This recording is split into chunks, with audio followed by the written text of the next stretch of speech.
A spooky, abandoned house, its windows dark, holding secrets of Irene Ryan, TV's beloved granny from the Beverly Hillbillies. Old scripts and faded photos rot inside, whispering her forgotten story. Why did this Hollywood star's home become a ghost town? What tragedy struck her dazzling life? Join us to uncover Irene's rise to fame, her shocking death, and the hidden fortune she left behind in this haunting untold tale. Before we dive into video, please subscribe our channel. Irene Ryan's story begins in the dusty streets of El Paso, Texas, where a starry-eyed girl named Irene Noble was born on October 17, 1902.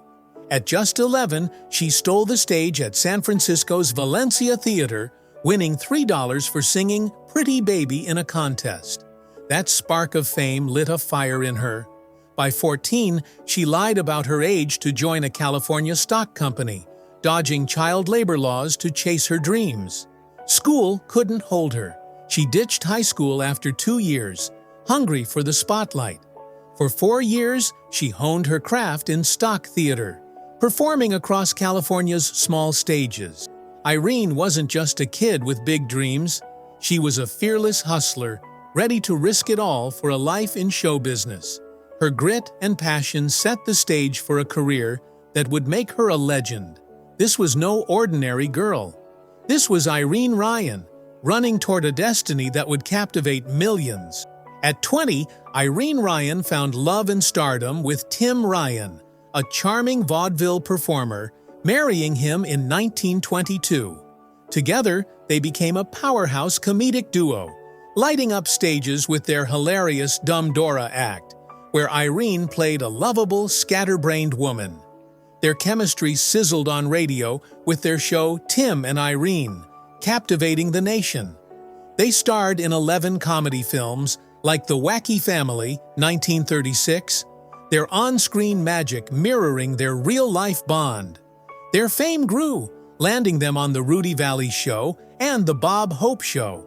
But after 20 years of laughter and success, their marriage unraveled, ending in divorce in 1943. Heartbroken but resilient, Irene faced Hollywood's challenges alone, her spirit unbroken. Though their personal partnership faded, they still collaborated on films, proving Irene's strength.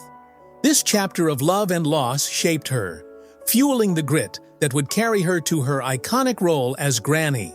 During World War II, Irene Ryan traded spotlights for service, joining Bob Hope's USO tours to entertain American troops overseas.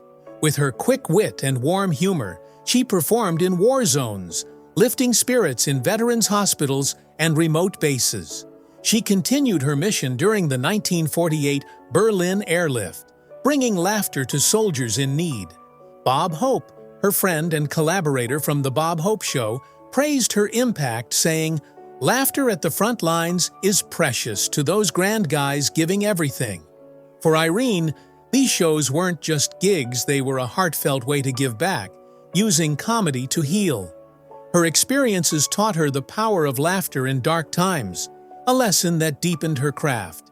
These tours forged her resilience and purpose, preparing her for the role of Granny Daisy Moses, where her tough yet loving spirit would shine. Irene's time with the troops wasn't just a chapter, it was the heart of her legacy. In 1962, Irene Ryan fought for her career-defining role as Granny Daisy Moses in the Beverly Hillbillies, a sitcom about a rural family striking oil and moving to Beverly Hills. At 59, she wasn't the first choice, but Irene wouldn't take no for an answer. She called creator Paul Henning, boldly saying, "Do I need my gray wig to prove I'm Granny?" Her hilarious tale of Arkansas theatergoers whittling seats won him over. With heavy makeup and a gray wig, she transformed into the feisty 80-year-old matriarch. The show became a sensation, hitting #1 in just 3 weeks, outshining even Bob Hope's program. Irene's Granny, tough and lovable, stole hearts, proving women could dominate comedy at any age. Her performance across 274 episodes earned 2 Emmy nominations. Irene's hustle and grit turned a risky audition into a cultural phenomenon, cementing her as a trailblazer in television history. Behind Granny's tough exterior, Irene Ryan carried a quiet fear that her Beverly Hillbillies success could vanish. Even as the show topped charts, she admitted in a 1965 Star Gazette interview, "I'm still scared I'll be fired." Her lifelong hustle, vaudeville tours, radio gigs, and Hollywood's unpredictability taught her never to relax. She was always the first on set, saying, "All my life, I've been on time."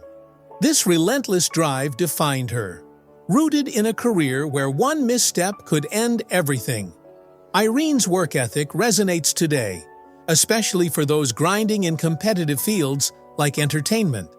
Her fear wasn't weakness, it was fuel, pushing her to deliver unforgettable performances as Granny.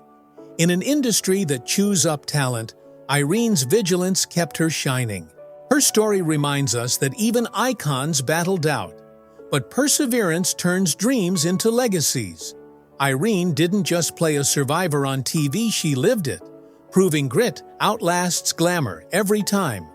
At 70, Irene Ryan defied age, storming Broadway in 1972 as Berta, the spirited grandmother in Pippin.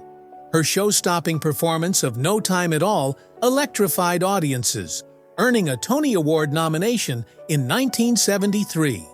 The New York Times raved she stopped the show cold, leaving co-star John Rubinstein speechless amid roaring applause. Despite her 5 feet 2 inches frame, Irene's energy was boundless. She lingered backstage with the crew, thriving in the chaos. Her 2 Emmy nominations for Granny, 1963-1964, already proved her talent, but Pippin showcased her timeless spark. Refusing to retire, she told the Sydney Morning Herald, "I want to die with my boots on." Irene's Broadway triumph wasn't just a comeback, it was a bold declaration that passion outshines age. Yet, as she basked in applause, tragedy loomed. Her vibrant stage presence hid a ticking clock, setting the stage for a heartbreaking end to her dazzling career. Irene Ryan's final act was as heartbreaking as it was heroic. On March 10, 1973, while performing as Berta in Pippin on Broadway, the 70-year-old collapsed mid-show, shocking the audience. Rushed to St. John's Hospital in Los Angeles, she fought for weeks, but on April 26, 1973, a stroke claimed her life, caused by glioblastoma and arteriosclerotic heart disease. Her Beverly Hillbillies co-star, Buddy Ebsen, called her a joy, echoing the love of colleagues. Irene died as she lived, pouring her soul into the stage. Her collapse wasn't just a tragedy, it was the curtain call of a woman who never stopped performing. From vaudeville to Broadway, she gave everything to her craft.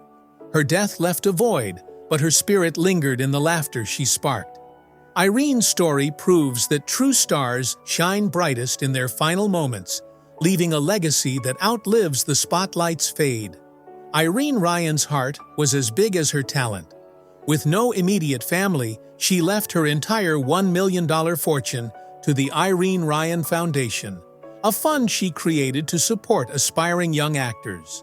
As reported by the Press of Atlantic City, her estate fuels scholarships for theater students, helping dreamers chase the spotlight she loved. Her generosity lives on, nurturing new talent decades after her death, on April 26, 1973. Beyond her iconic role as Granny and her Tony-nominated Pippin performance, Irene's true legacy is her selflessness. She didn't just play the tough, loving Granny on the Beverly Hillbillies, she embodied that spirit, becoming a real-life hero for countless performers. Her foundation ensures her light shines through every student who takes the stage. Irene's story inspires us all. Success isn't just about fame, it's about lifting others up. Her scholarships prove that even after the curtain falls, a star's impact can endure forever. As we close, let's return to Irene Ryan's abandoned house, a silent witness to her extraordinary life. Once vibrant with her laughter, it now stands eerie, holding dusty relics, old scripts, faded Beverly Hillbillies photos that whisper untold stories. While nature claims her modest home, Irene's legacy as Granny shines undimmed. Her $1 million fortune, gifted to the Irene Ryan Foundation, still empowers young actors, proving her heart was her true treasure. From vaudeville to Broadway, she lived for the stage, dying with her boots on. Her laughter echoes in reruns and scholarships, but her forgotten house begs us to remember her untold secrets. Like and subscribe to explore more Hollywood mysteries and share your favorite Granny moment below.